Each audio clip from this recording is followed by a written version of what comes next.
Hello student, welcome to my channel genius study. आज हमारी worksheet है सोशल साइंस की वर्कशीट नंबर 13, जिसकी डेट है 19/8/2021।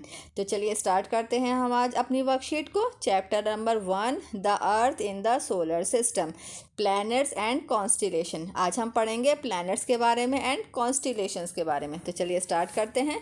प्लैनेट्स क्या होते हैं? प्लैनेट्स हैं the crystal bodies that orbiting the sun are called planets. The crystal मतलब होता है चमकती हुई। The crystal bodies that orbiting the sun, जो सन के चारों तरफ घूमती हैं, आर कॉल्ड प्लैनेट्स, उन्हें प्लैनेट्स कहा जाता है। They do not have their own light and heat. इनके पास ना अपनी लाइट होती है ना ही कोई हीट होती है। They are lit by the light of stars. ये स्टार्स की रोशनी में ही चमकते हैं। ओके, फॉर एग्जाम्पल है अर्थ एंड मार्स ETC। ओके, ये जो हमारे प्लैनेट्स हैं, इनके पास ना अपनी कोई लाइट होती है ना ही कोई हीट होती है इनके पास, लेकिन ये जो चमकते हैं फिर भी हमें चमकते हुए दिखाई देते हैं। उसकी वजह है स्टार्स की। वो स्टार्स की the light of the stars में वो चमकते हैं। इसका एग्जांपल है अर्थ एंड मार्स। ये जो प्लैनेट्स हैं इनके बारे में बताया गया है कि प्लैनेट्स क्या होते हैं। जो सन के चारों तरफ क्रिस्टल बॉडीज घूमती हैं, ऑर्बिट के सन के चारों तरफ घूमती हैं, वो कहलाती हैं प्लैनेट। इनके पास ना अपनी कोई लाइट होती है ना ही कोई हीट होती है। ये सिर्फ स्टार्स की ही वजह से चमकते हैं। इसका एग्जाम्पल है अर्थ एंड मार्स। क्लियर है? हमारा साइड में दिया हुआ है कॉन्स्टिलेशन की। कॉन्स्टिलेशंस क्या होते हैं? Different groups of stars form various patterns.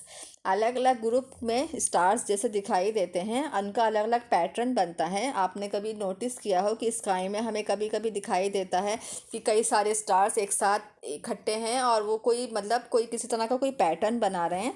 तो वो पैटर्न जो होता है, दीज आर कॉल्ड कॉन्स्टिलेशन। जैसे यहाँ नीचे पिक्चर्स में दिए हुए हैं कि ओरियन टाइप का, जैसे वहाँ 7 स्टार्स बने होते हैं।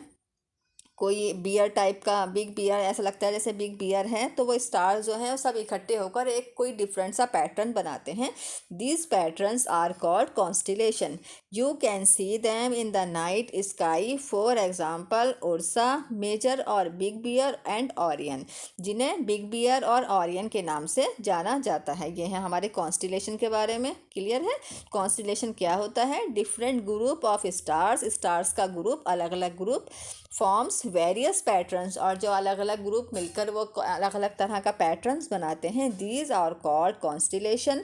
जिस तरह लाइट, जैसे नाइट में स्काई में हमें दिखाई देते हैं ऑरियन वाला पैटर्न बना होता है, कभी कभी बिग बियर वाला दिखाई देता है। तो ये यहाँ पर पैटर्न के नाम दिए गए हैं, Big Bear and Orion, Ursa, Major. Okay, clear है? ये जो नीचे पिक्चर्स दी हुई हैं ये स्टार्स के पैटर्न दिए गए हैं। इधर राइट में दिया हुआ है हमारा ऑरियन, और जो इधर लेफ्ट में है यहाँ पे बिग बियर बना हुआ है। ओके, तो ये इनके बारे में बताया गया है कि जो स्टार्स कभी कभी दिखाई देते हैं इकट्ठे मिलकर किसी तरह का कोई पैटर्न बनाते हैं, उसे कॉन्स्टिलेशन कहा जाता है। अब हम आगे बढ़ते हैं। हमारे आगे दिया हुआ है गैलेक्सी के बारे में कि गैलेक्सी क्या होती है। Galaxy is a huge system of billions of star. Galaxy जो होता है स्टार्स, बिलियन ऑफ स्टार्स का बहुत बड़ा सिस्टम को, ह्यूज सिस्टम को कहा जाता है गैलेक्सी। उसके अंदर सिर्फ स्टार्स ही नहीं होते, बिलियंस ऑफ स्टार्स मतलब अनगिनत, जिनकी कोई काउंटिंग नहीं है, इतने स्टार्स होते हैं। And clouds of dust and gases, और वहाँ ज़्यादा क्लाउड्स ऑफ डस्ट होती है, गैसेस होते हैं, उसको गैलेक्सी कहा जाता है। It is a cluster of million of star. ये मिलियंस ऑफ स्टार का क्लस्टर होता है, ग्रुप होता है। It look like a whitish broad band in the sky. ये इस तरह से दिखाई देता है जैसा वाइटिश जो होता है, हल्का सा वाइट वाइट रंग का ब्रॉड बैंड स्काई में दिखाई देता है। जैसे बहुत बड़ा, जैसे look like a whitish broad band हो, जैसे बहुत बड़ा ब्रॉड बैंड हो स्काई में।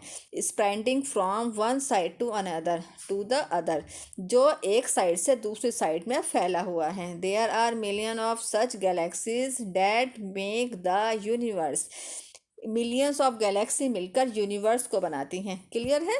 गैलेक्सी किससे बनी हुई है? बिलियंस ऑफ स्टार्स से, क्लाउड ऑफ डस्ट से एंड गैसेस से। तो गैलेक्सी बनी है हमारी बिलियन ऑफ स्टार्स से, क्लाउड ऑफ डस्ट से एंड गैस से, हमारी ये गैलेक्सी बनी है। और यूनिवर्स किससे बना है हमारा? मिलियन ऑफ गैलेक्सी की मिलियंस ऑफ गैलेक्सी को इकट्ठा किया जाएगा तब जाके यूनिवर्स हमारा बनता है। ओके, गैलेक्सी में और यूनिवर्स में क्या डिफरेंस है ये यहाँ पर क्लियर किया गया है कि Galaxy is a huge system of billion of stars and clouds of dust and gases. कि गैलेक्सी ये है कि वो बहुत सारे बिलियंस ऑफ स्टार को कहा जाता है और clouds of dust and gases को गैलेक्सी कहा जाता है। और यूनिवर्स कैसे बनते हैं? There are millions of such galaxies that make the universe. ऐसी ही मिलियन ऑफ गैलेक्सी मिलकर एक यूनिवर्स को बनाती हैं। क्लियर है कि गैलेक्सी क्या होती है? आगे हमारा दिया है एस्टेरॉयड। एस्टेरॉयड क्या होते हैं अब इनके बारे में पढ़ते हैं। Apart from the stars, planets and satellite, there are numerous tiny bodies which also move around the sun. Stars, planet and satellite, ये जो इनके अलावा भी बहुत सारी टीनी बॉडीज़ होती हैं, छोटी छोटी बॉडीज़ हैं जो सन के चारों तरफ घूमती हैं। These bodies are called asteroid. इन बॉडीज़ को एस्टेरॉयड कहा जाता है। सन के चारों तरफ घूमने वाले सिर्फ स्टार्स, प्लैनेट्स या सैटेलाइट ही नहीं होते हैं, और टीनी बॉडीज़ होती हैं वहाँ पर स्पेस में, जिन्हें क्या कहा जाता है? एस्टेरॉयड। ओके, ये एस्टेरॉयड के बारे में बताया गया है। अगला वाला हमारा नेक्स्ट है मीटेरॉयड। मीटेरॉयड्स किसे कहा जाता है? The small piece of rock, पत्थरों के छोटे छोटे पीस को, which move around the sun, जो सन के चारों तरफ घूमते हैं, आर कॉल्ड मीटियोरिड्स। ओके, कि मीटियोरिड्स किसे कहा जाता है? जो हमें स्पेस में बड़े बड़े पत्थर, सोलर सिस्टम में बड़े बड़े पत्थर दिखाई देते हैं, वहाँ पर घूम रहे होते हैं, उन्हें कहा जाता है मीटियोरिड्स, जो सन के चारों तरफ घूमते हैं। ओके, ये सब सारी चीज़ें जो हैं हमारे स्पेस में हैं। गैलेक्सी, एस्टेरॉयड, मीटेरॉयड, प्लैनेट्स, ये सब हमारे सोलर सिस्टम का ही हिस्सा हैं। ये सब अलग अलग यहाँ पर एक्सप्लेन किया गया है कि ये सब हमारे सोलर सिस्टम के अंदर कहाँ कहाँ पर हैं। प्लैनेट्स हैं, कॉन्स्टिलेशन है, गैलेक्सी है, एस्टेरॉयड है एंड मीटेरॉयड्स हैं। लेकिन ये इन सब के अंदर एक ही बात सिमिलर है, कि सिमिलैरिटी इन सब के अंदर यही है कि ये सब ज़्यादातर जो हैं सन के चारों तरफ घूमती हैं। ओके, आगे देखते हैं इनके क्वेश्चन आंसर। फर्स्ट क्वेश्चन दिया हुआ है व्हाट आर प्लैनेट्स। प्लैनेट्स क्या होते हैं? यहाँ पर फर्स्ट क्वेश्चन है, इसका आंसर है हमारा यहाँ जहाँ हमने ऊपर पढ़ा था प्लैनेट्स के बारे में, तो आपको ये वाला आंसर यहाँ लिखना है। प्लैनेट्स क्या है? व्हाट आर प्लैनेट्स, तो ये हमारा 1 नंबर है। The crystal bodies that orbiting the sun are called planets, तो आपने यहाँ तक लिखना है। They do not have their own light and heat, they are lit by the light of stars, for example earth and Mars. तो ये हमारा first question है पूरा। क्लियर है? या व्हाट आर प्लैनेट्स में आपने ये पूरा का पूरा प्लैनेट्स के बारे में जो यहाँ लिखा हुआ है, या आपने एज इट इज़ ऐसे ही वहाँ लिखना है। ओके, जो सन के तरफ घूमने वाली क्रिस्टल बॉडीज़ होती हैं उसे प्लैनेट कहते हैं। इनके पास अपनी ना कोई लाइट होती है ना ही हीट होती है, ये सिर्फ स्टार्स की लाइट में ही चमकते हैं, जिसका एग्जांपल है अर्थ एंड मार्स। ओके, अब हम देखते हैं इसका क्वेश्चन नंबर 2। क्वेश्चन नंबर 2 दिया हुआ है right the name of any 2 constellation. 2 constellation के नाम बताने हैं। इसका आंसर यहाँ दिया हुआ है। कौन से थे 2 कॉन्स्टिलेशन? यहाँ पे दिया हुआ है।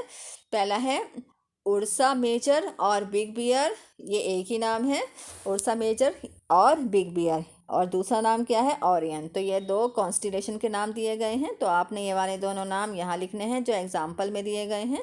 यहाँ पे मैंने 2 नंबर डाला है।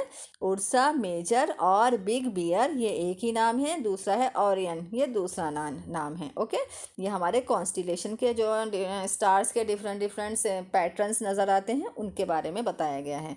ओके, ये हमारा 2 नंबर है। आपने ये आंसर क्वेश्चन नंबर 2 में लिखना है। हमारा थर्ड क्वेश्चन है व्हाट आर मीटियोरिड्स। मीटियोरिड्स कौन होते हैं, मतलब क्या होते हैं? The small piece of rock, इसका आंसर यहीं पे दिया हुआ है मीटियोरिड्स।